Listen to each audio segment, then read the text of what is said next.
하나님이 창조하실 때에는 계획을 가지고 창조하시고 또 순서를 따라 창조하신다는 것을 보게 됩니다. 우리가 집을 지을 때도 조그마한 계집 지을 때는 아무런 생각 없이 그냥 뚝딱뚝딱 짓지만 큰 건물을 지을 때는 철저하게 사전 조사를 하고 설계하고 그 설계도대로 짓듯이 하나님도 세상을 창조하실 때 그냥 즉석에서 하시는 것이 아니고 오랜 기간 동안 계획하시고 설계도를 가지고 그렇게 창조하시는 것입니다. 창조되기 전에 어둠 속에 쌓여있던 이 세상, 그리고 아무런 구분이 되어 있지 않는 질서가 없는 세상, 아무것도 채워지지 않는 그런 세상 속에서 하나님이 먼저 빛을 비추어 주십니다. 그리고 구분하는 거죠. 빛과 어둠을 나누시고 하늘의 물과 땅의 물로 나누시고 땅의 물도 또 바다와 육지로 나누시는 것입니다. 우리의 삶에도 하나님이 창조하실 때 가장 먼저 하시는 것이 진리의 빛을 비추는 것입니다. 그래야 우리가 얼마나 큰 죄인인가, 우리가 아무런 소망이 없다는 것을 깨닫게 해주시고 나서 이제 빛과 어둠을 나누시고 하늘의 물과 땅의 물로 나누는 것입니다. 우리가 알았던 많은 지식들이 하늘에 속한 지식이 있고 땅에 속한 지식이 있습니다. 이렇게 우리 마음에 구분이 될 때 공간이 생기는 것이고 이제 하나님이 필요한 것들로 채워나가는 것입니다. 그렇게 다 채우시고 제일 마지막에 이제 사람을 창조하는 것입니다. 원래 제일 중요한 것은 제일 나중에 만들잖아요. 여러분 큰 행사하는 걸 보면 예전에 제가 열린 음악회를 혁신 도시에서 하는 걸 봤는데 그 전부터 미리 사람들이 와가지고 다 그 무대를 만들고 테스트하고 막상 당일에 가면 모든 것이 다 세팅이 다 되어 있는 상태예요. 그때 이제 시장님이 와서 한마디 하고 뒤에 연주를 쫙 하잖아요.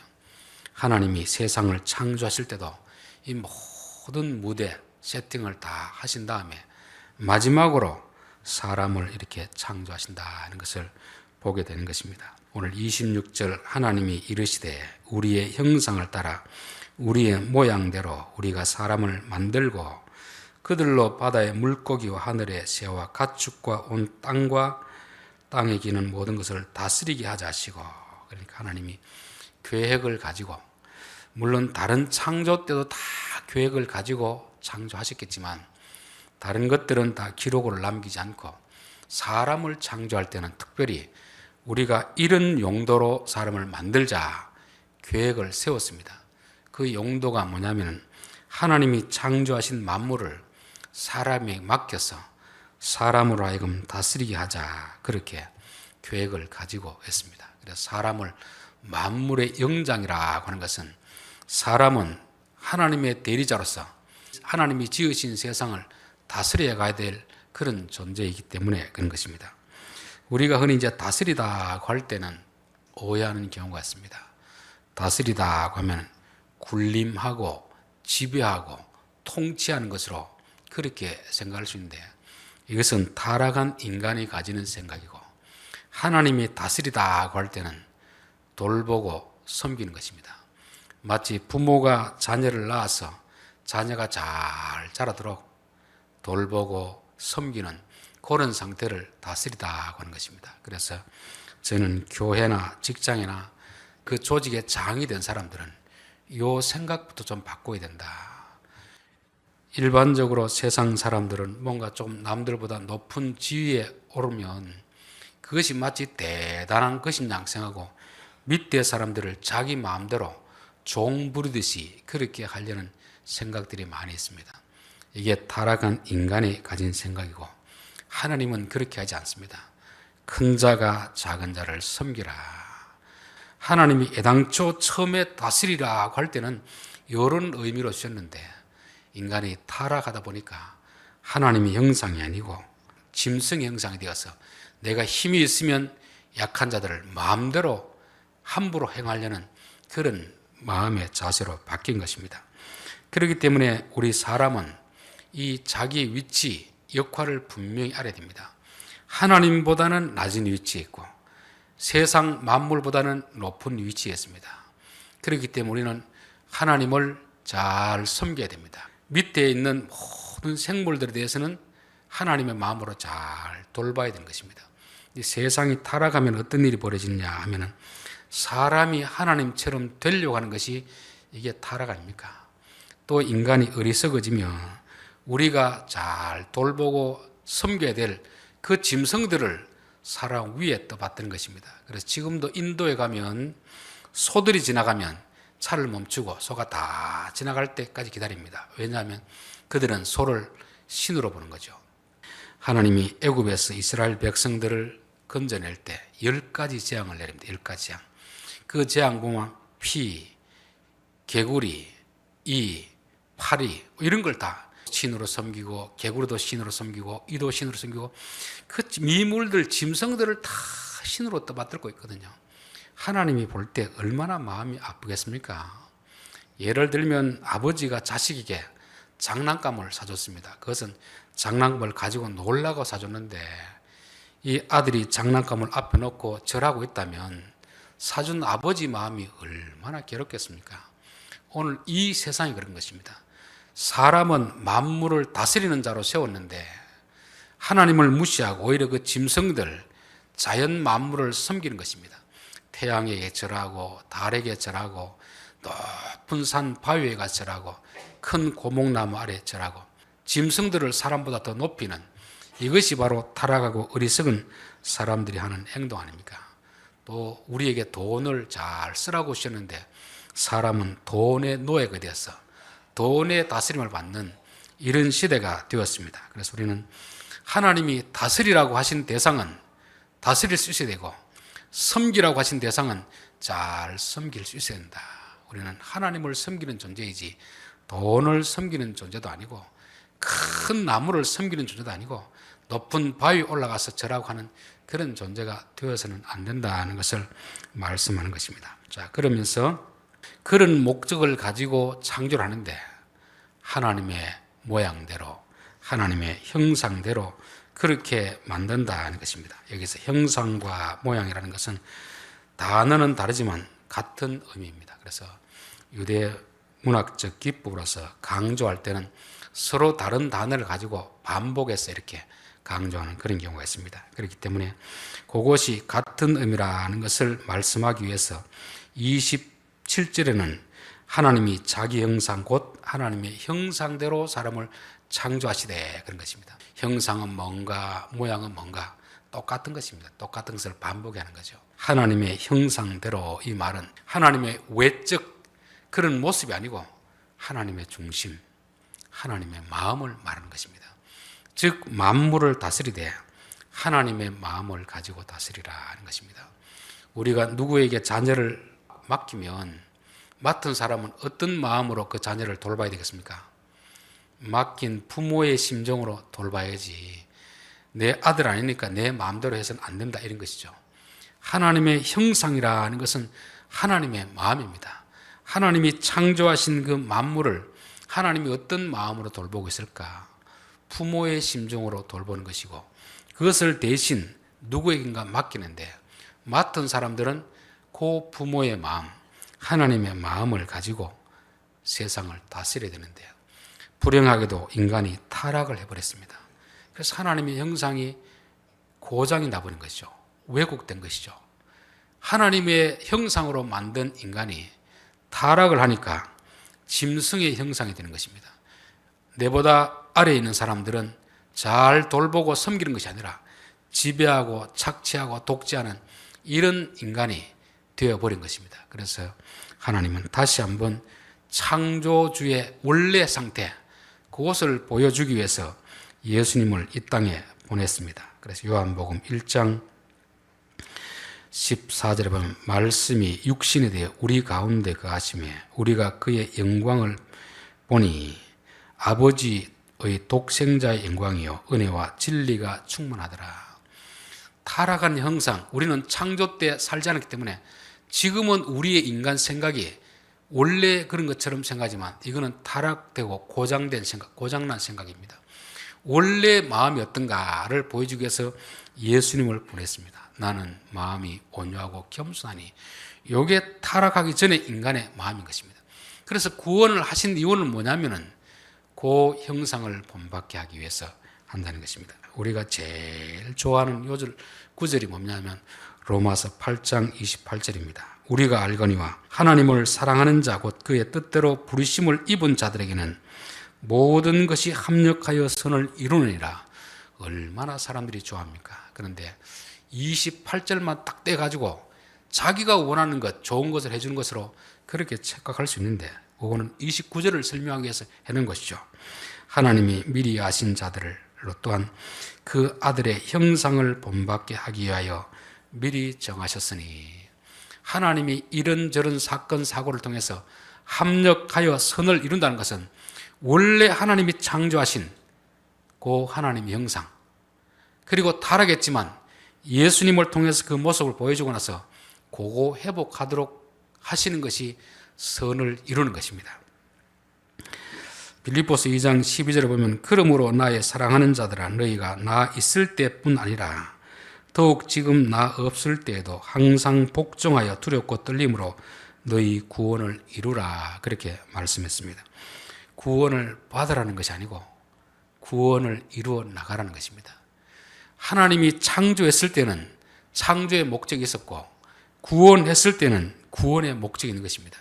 그 구원의 목적이 뭐냐면 파괴된 하나님 형상을 다시 복원해 가지고 그 마음을 가지고 세상을 다스리도록 그렇게 구원해 주셨습니다. 그래서 우리는 구원받았으니까 다 됐다가 아니고 구원받은 그때부터 하나님의 형상을 회복하기 위해서 부단히 힘쓰고 노력해야 되는 것입니다. 그래서 사도 바울은 갈라디아서 4장 19절에서 나의 자녀들아 너희 속에 그리스도의 형상이 이루기까지 다시 너희를 위하여 해산하는 수고를 하노라 그랬습니다. 복음을 전하고 교회를 세웠는데 예수 믿고 천당 간다고 좋아가지고 아무것도 하지 않습니다. 그래서 다시금 내가 너희들에게 복음을 전해야 되겠다. 구원해 준 것은 그런 뜻이 아니고 하나님의 형상이 회복되도록 그렇게 했으니까 다시 한번 원점에 시작해서 다시금 예수를 제대로 믿으라 그렇게 말씀하는 것입니다. 저는 오늘 이 시대가 원점으로 돌아가서 왜 하나님이 우리를 구원해 주셨는가, 왜 창조해 주셨는가. 창조의 목적과 구원의 목적은 동일합니다. 창조 후에 인간이 타락했으니까 타락한 인간을 구원해 주시고 다시금 원래 하나님의 형상을 회복해서 하나님이 우리에게 맡기신 사명을 감당하도록 하는데 어찌되어서 구원이 잘못되어 가지고 그냥 예수 믿고 내 마음대로 살다가 죽으면 천국 가는 이런 이상한 괴물 같은 복음이 지금 한국교회에 만연되고 있습니다. 하나님은 우리로 하여금 구원을 해주실 때는 다시금 창조의 목적을 회복해서 원래 하나님이 맡기신 그 뜻을 이루기 위해서 구원해 주신 것입니다. 27절 하나님이 자기 형상 곧 하나님의 형상대로 사람을 창조하시되 남자와 여자로 창조하셨다 되었습니다. 하나님이 계획하신 그대로 창조하는 것입니다. 하나님 우리에게 너희들 마음대로 한번 잘 해보라 그렇게 하지 않습니다. 내가 계획한 대로 삼위 하나님이 계획하신 대로 그대로 하는 걸 말씀하는 것입니다. 노아에게 방주를 지으라고 할 때 일일이 치수, 크기, 재료 다 말씀해 주셨습니다. 그리고 다 지었을 때 야, 너 참 잘했다 이렇게 평가하지 않습니다. 하나님이 명령하신 대로 다 되었다 그렇게 하는 것입니다. 우리가 잘하고 못하고가 중요한 것이 아니고 하나님이 우리에게 계획하신 대로 그렇게 지어졌으면 잘한 것이고 그렇게 하지 않고 내 마음대로 살았으면 그건 실패한 것이 되는 것입니다.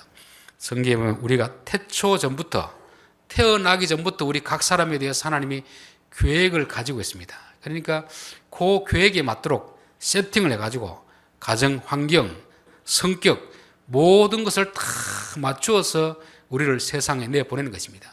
그러면 하나님께서 내게 어떤 계획이 있는가, 어떤 달란트를 주셨는가, 어떤 재능을 주셨는가, 어떤 환경에서 태어나고 자라게 하셨는가, 그걸 보면 내가 뭘 해야 될지 보여지게 된 것입니다.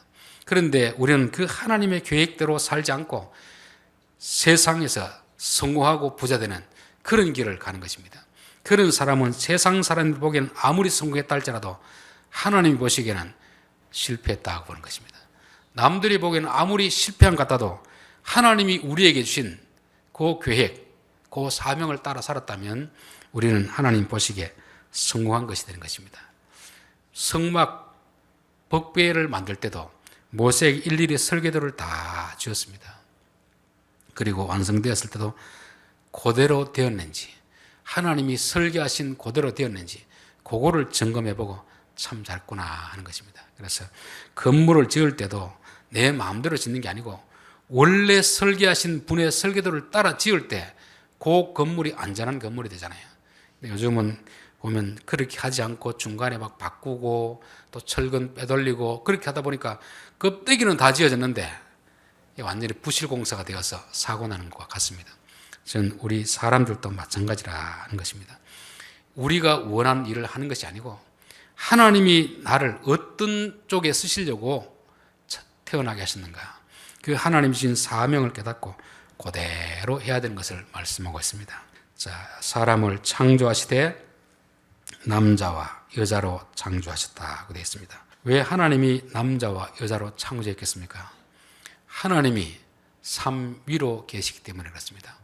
우리가 성경에는 없는 이야기인데 신학적으로 삼위일체라는 그런 교리가 있습니다. 그건 뭐냐면 삼위라는 것은 숫자를 말합니다. 하나님이 성부, 성자, 성령 삼위로 계시다는 것입니다. 일체라는 것은 숫자가 아닙니다. 보통 일체로 생각해서 한 분 하나님 하는데 일체라는 것은 일이 아니고 같다는 걸 말씀합니다. 아버지와 아들과 성령님은 하나이시다. 거기서 하나라는 것은 숫자 일이 아니고 같다는 것입니다. 자, 그러니까 하나님의 성품을 나타내기 위해서는 사랑을 해야 됩니다. 하나님의 성품의 가장 핵심이 사랑 아닙니까? 사랑은 혼자서 합니까? 둘 이상이 되어야 합니까? 둘 이상이 되어야 사랑을 하잖아요. 그래서 복수의 최소수 남자와 여자를 창조하신 것입니다. 아버지와 아들과 아들과 성령님이 서로 사랑의 규제를 나누는, 이게 우리가 믿는 삼위일체 하나님입니다. 그래서 우리의 모양대로, 우리의 형상대로, 우리라는 것은 혼자 있을 때 쓰는 단어가 아니고 둘 이상일 때 우리라고 말씀하는 것입니다. 요한복음 보면은 태초에 말씀에 계시느라 그가 아버지와 함께 계셨으며, 함께라는 말도 둘 이상일 때 쓰는 단어이지 혼자일 때 쓰는 단어가 아니에요. 근데 이 삼일체 교리가 한국에는 너무 이게 오해가 돼가지고 양태론으로 하나님 한 분이 때로는 성부로 되었다가 성자로 되었다가 성령으로 되었다가 이렇게 가르치는 가르침이 너무 만연해 있다 보니까 성경이 말하는 삼일체를 가리키면 이해를 못하는 것입니다. 하나님과 아들과 성령님은 다른 분입니다. 남자와 여자가 다르듯이 인격이 달라요. 그래서 세 위격이라 삼이라. 그런데 우리는 남자와 여자가 다르면 어떻게 됩니까? 서로 싸우잖아요. 하나가 안 되잖아요. 그런데 하나님은 서로 다른 존재인데 하나가 되는 것입니다. 아버지의 마음속에 아들이 있고 아들의 마음속에 하나님이 있고 이렇기 때문에 하나가 되는 것입니다. 그래서 교회는 사람이 몇 명이느냐 이게 중요하지 않고 그들이 하나가 되느냐 안 되느냐 거기에 달려 있습니다. 아무리 숫자가 적어도 둘만 돼도 싸울 수도 있지만 100명이 되어도 싸우지 않을 수가 있습니다. 그래서 요한복음 17장에 보면은 예수님이 마지막 떠나면서 제자들을 위하여서 중보기도를 합니다. 하나님, 아버지와 우리가 하나가 되듯이 이들도 하나가 되게 하옵소서. 사람이 어떻게 하나가 되겠습니까? 몸이 다른데 마음이 하나가 되면 하나가 되는 거 아닙니까? 아버지와 아들은 세 위격이지만 하나로 계신 것처럼 우리들도 남자와 여자는 둘이지만 서로 성이 다르고 기질이 다르고 취향이 다르지만 주 안에서 하나가 되면 우리는 아버지의 마음, 그 형상을 본받게 되는 것입니다. 교회 안에서 왜 교인들이 자꾸 나눠 싸우겠습니까? 하나님의 형상이 그들에게 있으면 싸우지 않습니다. 근데 짐승의 형상이 있으면 둘만 돼도 서로 다투고 싸우는 것이 하나님의 형상이 파괴되었기 때문에 그런 것을 말씀하는 것입니다. 그래서 하나님은 복수로 계시지만 단수로 계시는 것입니다. 그래서 자기 형상, 곧 뭐라고 했습니까? 하나님의 형상이잖아요. 하나님은 자기 형상이나 하나님 형상이나 똑같습니다. 교회 안에서 목사의 생각과 장로님의 생각이 같으면 목사의 생각이 곧 장로님의 생각 아닙니까? 목사의 생각과 성도들의 생각이 같으면 성도의 생각이 곧 목사의 생각이고 목사의 생각이 곧 교인들의 생각이 되는 것입니다. 그래서 자기 형상이지만 하나님의 형상이 된다는 것이 바로 하나이기 때문에 그렇다는 것을 말씀하는 것입니다. 28절 하나님이 그들에게 복을 주시며 하나님이 그들에게 이르시되 생육하고 번성하여 땅에 충만하라. 땅을 정복하라. 바다의 물고기와 하늘의 새와 땅에 움직이는 모든 생물을 다스리라 하시니라. 자, 26절에는 하나님이 다스리게 하자 하고 창조하셨는데 그 다스리기 위해서는 어떤 과정을 거쳐야 되는가 우리에게 말씀해 주고 있습니다. 하나님이 그들에게 복을 주시며 이르시되, 그 말은 이렇게 할 수 있는 모든 것을 우리에게 주시고 하라는 것이지 아무것도 주지 않고 너가 가서 알아서 해, 이게 아니라는 것입니다. 그런데 복이라는 것은 이게 대단히 추상적인 단어입니다. 추상적 단어. 그런데 그 하나님의 명령을 따라가다 보면 이게 뭔가를 알게 되는 거죠. 예를 들면 제가 목수의 일을 한다고 하면 하나님이 주시는 복은 뭐겠습니까? 목수의 일을 잘할 수 있는 전기톱 뭐 이런 게 아니겠습니까? 또 내가 전기 공사를 한다고 하면 복을 주시며 이르시되 전기 공사를 하라 이러면 전기 연장입니다. 연장. 전기 작업을 할 수 있는 이런 연장을 주시는 것입니다. 하나님이 우리에게 뭔가를 맡길 때 그냥 하지 않습니다. 사람들은 참 그걸 알 수 있잖아요. 어릴 때부터 보면은 음악적 재능이 있는 사람들, 또 체육적 재능이 있는 사람들, 또 머리가 좋은 사람들 다 다릅니다. 왜 그렇게 하겠습니까? 하나님이 그 일을 하기 위해서 그렇게 하는 것입니다. 그래서 하나님이 우리에게 뭘 맡겼을까? 그걸 알기 위해서는 하나님이 내게 주신 복이 뭔가를 알면 되는 것입니다. 남들에게 없는 내게 재능이 있습니다. 재능. 물론 뭐 탁월한 사람도 있고 그렇지 않은 사람도 있지만 하나님은 각자에게 재능을 주시고 뭘 하라는 것이지 아무런 것도 주지 않고 하라는 것은 아니라는 것입니다. 그래서 복을 주시며 이르시되 생육하고 번성하여 정복하고 그 다음에 다스리라 하는 것 아닙니까? 자, 여기 보면 두 가지 역할이 있습니다. 하나님이 하시는 역할이 있고 사람이 해야 되는 역할이 있는 거죠. 하나님은 우리에게 생육하고 번성하여 충만하라, 이건 명령하시는 것입니다. 이거는 누가 해야 되는 거죠? 우리가 해야 되는 거 아닙니까? 복을 주시는 건 누가 하는 겁니까? 하나님이 하시는 것입니다. 하나님이 먼저 우리에게 할 수 있는 여건을 다 마련해 주시고 그 다음에 너희들이 해라고 하는 것입니다. 여러분, 고양이가 아무리 좋은 음식을 먹는다고 호랑이 될 수 있겠습니까? 고양이는 죽었다 깨어나도 호랑이가 못 되는 것입니다. 호랑이가 되려면 호랑이로 태어나야 호랑이 되는 것입니다. 그러나 호랑이로 태어나더라도 어릴 때 호랑이의 본성은 있지만 호랑이다워지려고 하면은 고양이가 하는 그런 훈련에서는 호랑이 되지 않습니다. 고양이는 기껏 동네나 돌아다니는 것이, 호랑이는 넓은 산을 타면서 그 체력을 길러야 되는 거 아닙니까? 우리가 하나님의 자녀 되는 것은 노력으로 되는 게 아닙니다. 율법주의가 왜 거짓말이냐면 아무리 우리가 종교적인 의를 행해도 우리는 하나님의 백성이 될 수 없는 것입니다. 하나님이 복을 주시고 의인이라 여기시는 것입니다. 그러나 그렇다고 해서 우리가 어렵게 되는 건 아니죠. 호랑이로 태어났으면 그때부터 호랑이다운 훈련을 받아 가야 되는 것입니다. 군대도 가면 육군이 있고 육군 중에서도 특전사가 있습니다. 특전사는 아무나 뽑는 게 아니거든요. 교관들이 보고 쭉 다니면서 좀 골격이라든지 좀 민첩하고 이런 애들을 따로 뽑습니다. 허약한 사람들은 그렇게 뽑지 않습니다. 그러나 뽑았다고 저절로 특전 대원이 되는 게 아닙니다. 뽑아놓고 그때부터 일반 보병들이 하지 않는 특별한 훈련을 시켜서 결국은 특전사 요원이 되게 하는 것처럼 하나님이 우리에게 믿음을 주시고 그 다음부터 어렵다 여기시고 그 다음부터 우리를 하나님의 사람으로 만들어 가시는 것입니다. 이거를 우리가 감당해야 되는 것입니다. 물론 우리의 힘으로 하는 게 아니고 하나님 주신 힘을 가지고 해야 되는데 우리는 이 역할 구분을 잘 모르는 거죠. 하나님이 아무런 재능도 안 주셨는데 믿음도 안 주셨는데 아무리 발버둥 치고 하려고 해도 안 됩니다. 사람의 힘으로는 구원도 스스로 이룰 수 없는 것이고 또 한편에서는 하나님이 구원해 줬으니까 나는 저절로 이제 가만히 놀다가 죽으면 천당 가겠지, 이렇게 생각하는 것도 아주 잘못된 것이죠. 호랑이로 태어나도 호랑이에 걸맞는 훈련을 해야 호랑이다운 삶을 사는 것 아닙니까?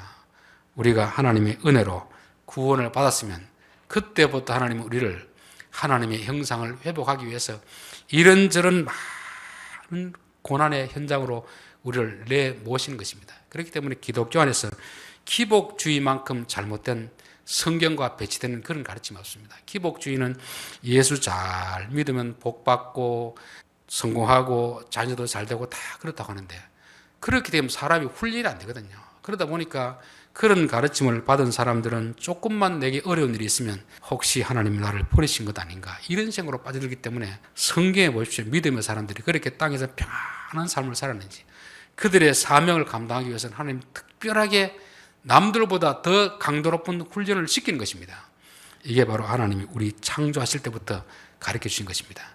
복을 주시며 이르시되 생육하고 번성하여 땅에 충만하고 정복하라.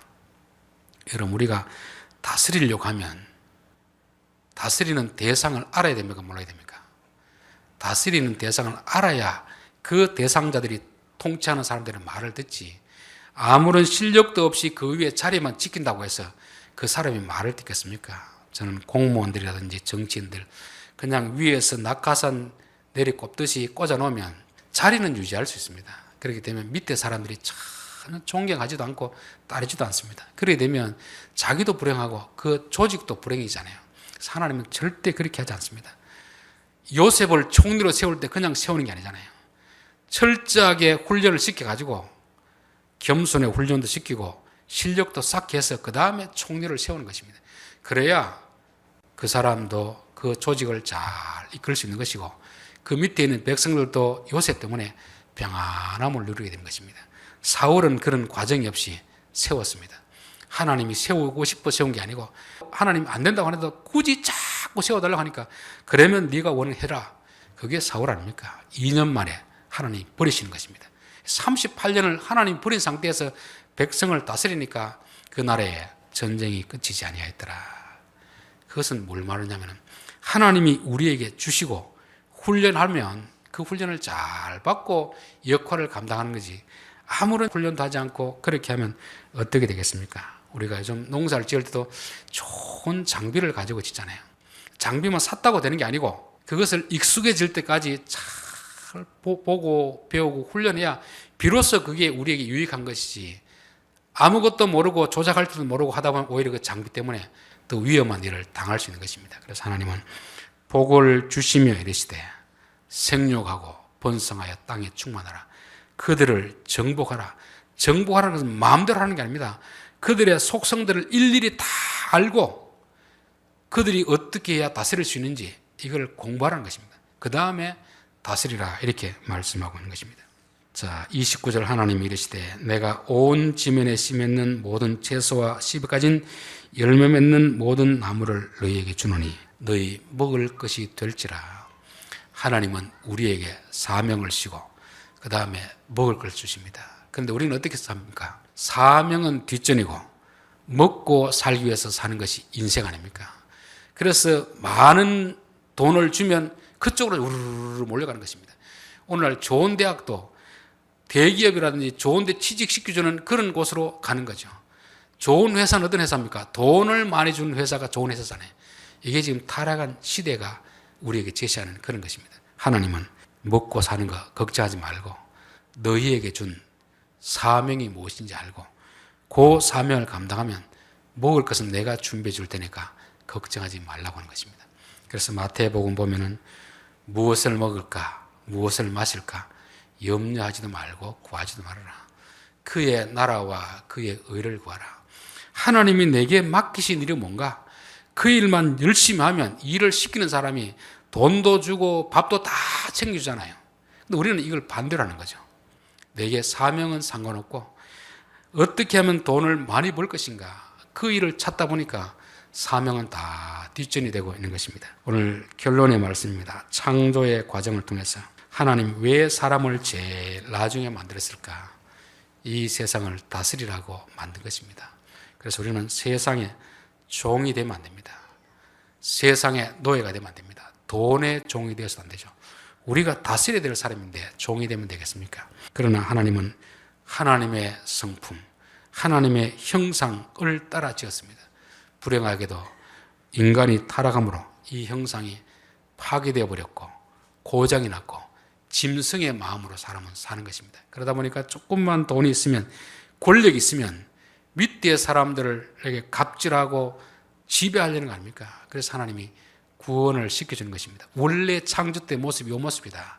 그래서 구원해 주신 목적은 타락이 이전의 창조의 상태로 되돌리는 것이고 다시금 창조 때 주셨던 그 사명을 감당하게 하기 위해서 그렇게 하는 것입니다. 그래서 우리가 구원받은 백성들은 그때부터 부지런히 내 속에 있는 외자와 타락한 본성과 싸워서 이거를 내몰아야 됩니다. 그리고 우리 안에 그리스도의 마음으로 그 마음을 심어야 되는 것이고 그 마음을 가지고 이제 우리에게 맡겨진 사명을 잘 감당해야 되는 것입니다. 그러면 하나님이 먹을 거, 입을 거, 필요한 거 다 줄 테니까 걱정하지 말거라 하는 것입니다. 그래서 저는 일하는 것이 하나님이 주신 사명이라고 생각하면 어떤 일을 하든지 보람이 있습니다.